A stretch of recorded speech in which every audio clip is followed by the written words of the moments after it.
All right, awesome. Wait. Yeah. Cyber. All right, I'm ready. We should just open like that. Yeah. That'd be fun. Soft sticks. Kevin Mandia, Yeah. pleasure to have you here. Garrett, good to be here. Everybody probably does know you, but do they know what you do now? You know, my role's changed. You know, Yeah. when you have an operational role, you show up every day and you have one purpose, further that company's objectives. You know, when you're not operating at a single company and you're at Ballistic doing venture, now you champion many different things, not just companies, but for me personally, championing the individuals that we backed. The founders that, the beautiful thing, Garrett, about being a founder is, you know, your job should be different every 3 months. Like, it should feel different. If it doesn't, you're not going to keep that job for long, by the way. You have to keep learning, you have to keep growing. The job of a founder that is also a CEO, you know, just because you founded a company really doesn't give you the chops to be CEO, yet that's the title you're going to have. You may not have gone to Harvard Business School, you may not have run a profit and loss business line before, but you're a founder and you're a CEO. That means you have to lead people, you have to have, you have to be really good at so many different things. And you have to learn those things as you go. And so what I love about what I do now, which is invest in founders, really. You know, it's hard for me to say I'm a venture capitalist, you know, because I was operational and that had a connotation to me. That, quite frankly, I was like, oh, that's real impressive. That's sarcasm. You know, to me, if you're a venture capitalist that has done the job and then you want to lend like your understanding of the road to those who are doing those things. I admire everyone who's a founder, everyone who starts a company, and I love watching them grow. That's simple. So that's what I'm doing right now. And what I like about my seat as at Ballistic, where we invest in founders and their ideas, is since I've been on the other side of the table, I'm not going to sit here and give you a ton of unsolicited advice. You know, I know how hard it is. I like to hear the questions, and every founder has a different set of challenges, period. Whether, you know, no matter what. I don't believe in the, hey, I'm a 4-time entrepreneur, so I must be better than the first-time entrepreneur. I'm not sure that adds up. You know, you learn along the way, but sometimes there's an advantage to being a first-time entrepreneur. So that didn't even answer your question of, you know, what's Kevin Mandia doing today. Yeah. I'm working with a lot of different founders, a lot of different companies, really trying to get the maximum growth out of each person. How does that draw the parallel to just this tremendous amount of experience that you've had over decades? Yes. Quite literally in working with some of the best teams in the world in the worst situations. Yeah. For an organization. You mean like incident response? Yeah, the whole. I mean, I heard like almost as you built an entire private company to focus on a very painful problem that in the worst case scenarios. Well, Mandiant, my company, was a self-funded startup, so it's different than, like, you have board meetings, Garrett, already? I didn't even have a board meeting for 7 years, you know? So I always look at startups like, why do you have a board meeting? You just started, you don't need 90-day interrupt. I think one of the things along my journey, I think I literally learned every lesson the hard way. It doesn't matter, as I get older, nothing trumps experience. And you can say something to an entrepreneur all day long. In reality, they're going to learn it their own way at their own timing. And what you're really looking for in an entrepreneur is the ability to withstand the constant pressure, the constant curveballs. You know, we had a phrase at Mandiant, it's always something. You'd never go home going, whew, I can have a beer, we're done. You're never even close to done. I tagged 3 of the 5 very important things off my list, and I got another 2 sitting there. It's to me, you know, I don't know how to offer my experience, because in reality, by the time I learned something, I felt 3 months behind the power curve. That being said, I love listening to an entrepreneur's problems and just thinking through it with them. Yeah. You know, so. Kevin, let's switch gears to your past life and the organization you built. And from the perspective of what we're seeing today in the threat landscape, do you think it's more the same accelerated? Do you think we deal with different challenges because of the dynamics with AI and what's happening now? Well, what's your general take on where we are today? Well, for whoever's watching this video, it's, you know, first, what did I do? We responded to security breaches, and I did that from really 1993 all the way till 2023, you know? And so that's what, a 30-year run of responding to breaches. The reason my company Mandiant was successful in a lot of ways is because we had a premise: security breaches are inevitable, and that premise was right, yet nobody else believed that. So we had a runway of being unfunded. We started a company in 2004, and we had no competition. But I can tell you this: I've always felt, if you're just a software company and that's all you do, I didn't think that put you with the right vantage point to defend networks and defend people. I actually felt incident response was a critical skill set to build better software. And here's how bad I missed the mark. Mandiant was actually an endpoint company. We never intended to be an incident response company. Sure. I didn't realize how hard it was to build endpoint software as a self-funded startup. So kudos to those who have pulled that journey off. So going back to your question though, has the threat landscape changed? It always will change. What's changed the most isn't necessarily the threat landscape as much as the impact when a breach occurs. It's up and to the right every single year. So we have two challenges in cybersecurity that are critical. One, we have no deterrence to the attacks, literally none. If you're a criminal in Russia, 10,000 miles away, you can just take shots on goal all day long. And when the shot gets in the net, you can make $10 million, $20 million. You have an anonymous currency now where people can leverage that. So you have a criminal element that's hard to deter, if at all. And then you have cyber espionage, which it's real hard to crack the code on how do you stop espionage. Sure. So you know offense is coming, no matter what, with no risk or repercussions to it. And then the impact when the breach occurs just continues to escalate. So cybersecurity has never been more important than today. That's probably the biggest thing that I've noticed throughout my career is it just keeps growing in importance to get cybersecurity right. So you've probably been able to, over 3 decades of responding to incidents and working through that, you've been probably able to pattern match some of the most common things that happened, and certainly different than the APT groups that your organizations tracked to just traditional criminals. What are some of the common trends that you saw previously in that past life as well as now? And are you trying to find companies to invest in to solve some of those issues? Well, yeah, absolutely looking to solve the issues. But there's been different shift changes. 1993 to 1998, all offense was Unix-based, publicly available exploits. A lot of times the folks who hacked into networks brought source code into the victim networks to compile it because they didn't have the OS they hacked into. That's how diverse the operating systems were. Fast forward, we ended up in a Mac, Linux, and Windows environment, right? And to some extent, Android and iOS. So you have 5 platforms that are compromised, that are the OSs, right? Then you have all the custom apps that can be compromised. But what has changed most in 30 years is offense is professionalized. It is a way of life. There are people that wake up every day and either badge into a government building to compromise entities, or they're criminal elements that wake up, at noon, and just hack all day because it pays. So the problem's never going away, and how people break in has constantly changed. Like if you get better endpoint defense, then you see things like scattered spider. We'll socially engineer to break in. You change your help desk to have great controls, and it's hard to socially engineer your employees, and the endpoint's good. People either move on, or if you are the target, they'll target your executives off the network, or they'll target your custom applications. There's no matter what you do on defense, I feel like you're building to some extent a Maginot Line. And even if it's not a Maginot Line, you have the full wall there.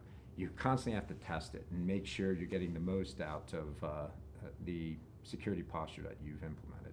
Yeah, the reason we went and started Reach, and I came from a competitor to Mir in many products 15 years ago. I won't say the name due to. You competed with my product? Yeah, I mean, you know. Well, no, you know these folks, but I won't say it here because I'd hate to throw the name out there. But the reality situation for us is we observed that there were enough widgets, doohickeys, mousetraps out there. Operational challenges were prime, and in part because operational stuff is hard and it's boring. People love to red team. Right. I love to tell you something's wrong with your organization, but do I want to help you fix it? What are the complexities there in getting an IT person to sign off on that new authentication policy? It's easier to find the vulnerabilities than the fixes, obviously. And so we picked a really hard problem at Yeah, Reach, you which did. is, okay, let's identify the weaknesses, misconfigurations, vulnerabilities, and then Yep. give you the remediation path. With this idea that the large swath of incidents that we saw at our prior companies were related to just those kind of issues. Something simple, something that was turned on, now turned off, Yeah. something that could have been enabled but wasn't. Right. Some business justification for that.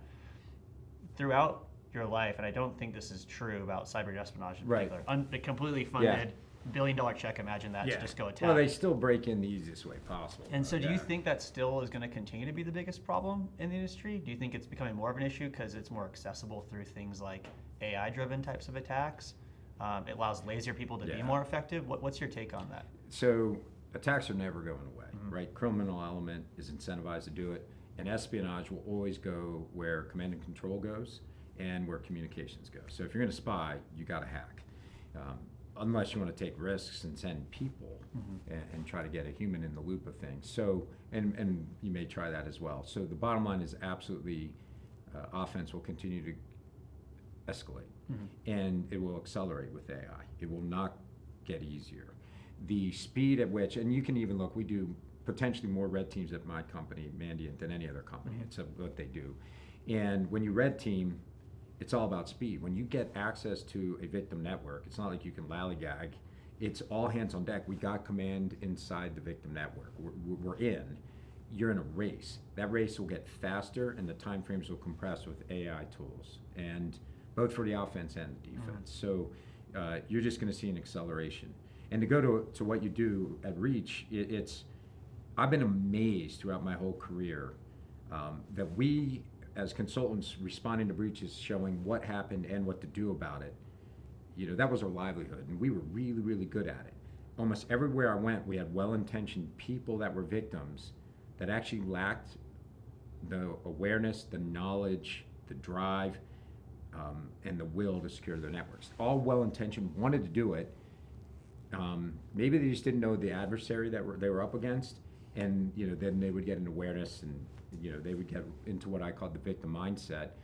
But the second thing I also noticed is you'd see firewall deployments, EDR, you'd see all this stuff, and almost nobody was using what they had to its full efficacy. And when I was CEO of FireEye, we had like 8 products, and it could do so much more. What we built could do so much more than what our customers were using it for, that I remember going, how do we, first we even had a tough time communicating updates of our products to the 4,000 customers. It's not like they're looking for your update and going, oh, here it is, and that's all they were Read looking the for in their emails? lives. You got it. They probably thought it was spear phishing. So it was hard to get them to understand the feature set, how to use it, and what it could do.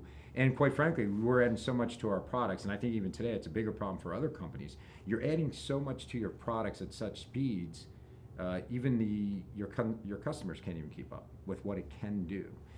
There's some powerful stuff out there, and you constantly are in this give and take with an adversary. Security is an interesting thing, by the way. I get a kick out of people like, I'm in security and I have fatigue. Fatigue, if you have the calling to do security, your job's never done. Yeah. I hate to say it, you have to show up every day, get in the ring every day. There's an adversary you are against every day. The day you show fatigue, you're going to start losing. And go find your next career, is my opinion. Hard to say that, but that's a reality. Security is a unique calling where you can never rest. You have to have constant vigilance. And you should always be thinking, how can somebody break into me, and how would I stop it? End of story. That's your job. If you're in the Secret Service, it's who's the principal and how do I protect them? Wherever you go, at all hours of the day. If you get the calling to do security for a company, that should be how you think. There is no rest. So you got to manage to that fatigue and figure out you do the best you can do with what you control. So I just said a lot, Matt. I don't even remember the question anymore. That's great. I mean, you are really good at rambling about things. Totally rambling. It's fun though. Trying to motivate a viewer. If you're in security, like, what do you do? Well, I think what people we get do as fatigued over vendors is time. try to remove the shitty stuff. Yeah. Can we create leverage for defenders to go and do the important things so that it's not just that grind? Well, with Reach, like a lot of the blocking and tackling security is not fun. Yeah, but you have to do it. You have to constantly increase that Maginot line. I always call it instead more positive. Shrink the window of your target area. Constantly shrink it. And then anything that can circumvent you, you want to have rules or a posture where you can inspect and know when your safeguards failed you. And that's a tricky thing to do, but that's the best you can do on defense. You can't get fatigued and say, if a great hacker wants to hack us, they'll just win, so let's quit. Yeah. That's not the job. You have to try to protect against, constantly raise the bar. We can stop criminals. We can stop the better criminals. We can even now leverage our tech to, if there's a 0 day that we don't know about, we'll detect the second inning. You constantly move the needle and get better and better as you progress the maturity of your organization. So I had a good friend that may or may not be in this room bring up this philosophical He idea. may or may not be in this room. May or may not be. There's so many people in this room. I know, It could it's be huge. any of It's them. huge. It could be anybody here at Black I Hat. get All that. of Black Hats in this room. Pretty much. It's crowded. The idea is really around this premise of every business is effectively being told to police their own company, to protect True. it. Yeah. And in this city, we have police protecting its citizens. Right. Good point. What do you think, is there anything that has to happen from this whole privatization of security, every business being on their own, to this almost public level of security that the governments, local, otherwise can provide? The most logical thing to happen, but it hasn't happened, is you look back to energy. At the turn of the century, back in the Thomas Edison days, every company created their own electricity. Let's put the mill down by the water so we can get electricity. And then somebody finally said, wait, everybody needs electricity, create the utility. I always felt, and over time, if you look at the roadmap of almost every security company, they do want to sell the outcome of, we got this. Don't worry about it. We'll secure you. We have, and when I first started doing security in the 90s, I remember when I started Mandiant, I had two things happen. I said, security breaches are inevitable. We're going to respond to every breach and have knowledge, first mover knowledge as to what attackers are doing and how they're evading endpoint. So in other words, I'd build an endpoint that could learn what the adversaries were doing. And I remember an analyst, I won't say from which entity, saying you can be a network company or an endpoint company or an intel company, but you can't be all three. And that's garbage. A great security company over time is going to build to the outcomes the customer wants, is they want to operate in the cyber domain with confidence that they're safe and secure. And that's a lot of stuff.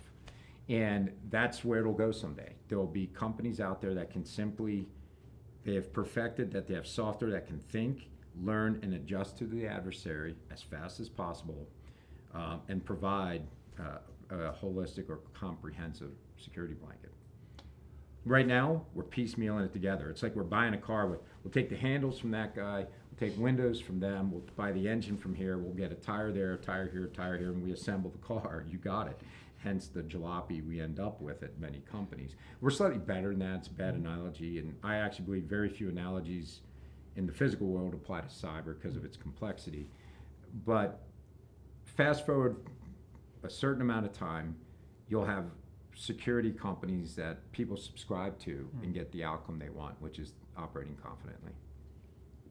I do feel like we are shifting from this fear, uncertainty, and doubt by this to what is the value. I think security's gone through puberty over the past handful of years. We kind of matured, and we're now it's being somewhat of a requirement from people writing the checks.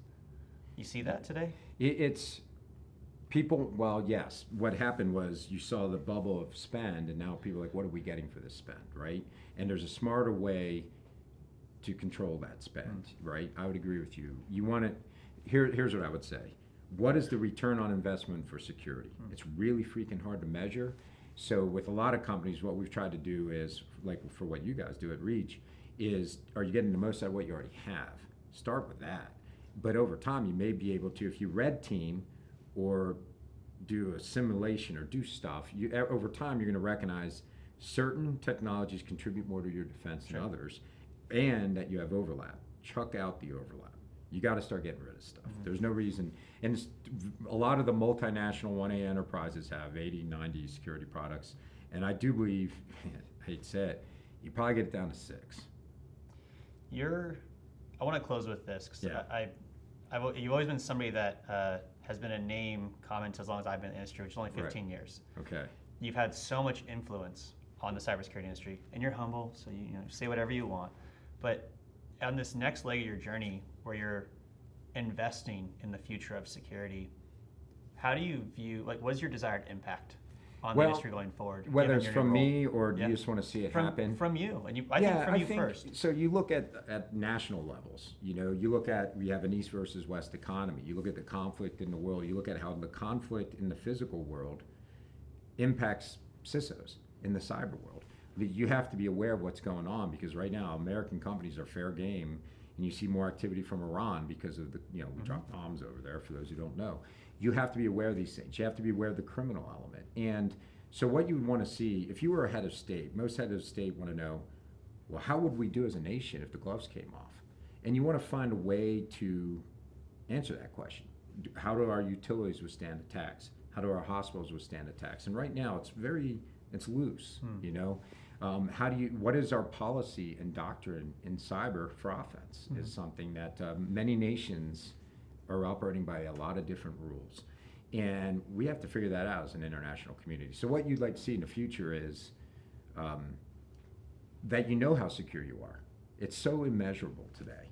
It really is. I used to get red teamed every 90 days at minimum, and I won't publicly divulge whether the red team won or not, which probably tells you the red team won a few times or not, but you get the idea. You want to know, how secure are we? It's immeasurable. The only way you know is constant pressure on the network, constant attacks, and then a defense that instead of competing with each other over products, actually knows how secure, like basically they know the end around on their products. And I've been in security a long time, and there are some companies that did build infrastructure. Their products do change very quickly based on adversary action. And then there's other wildly popular defensive companies that really don't have a front row seat to how their technology is being evaded, and we could do better.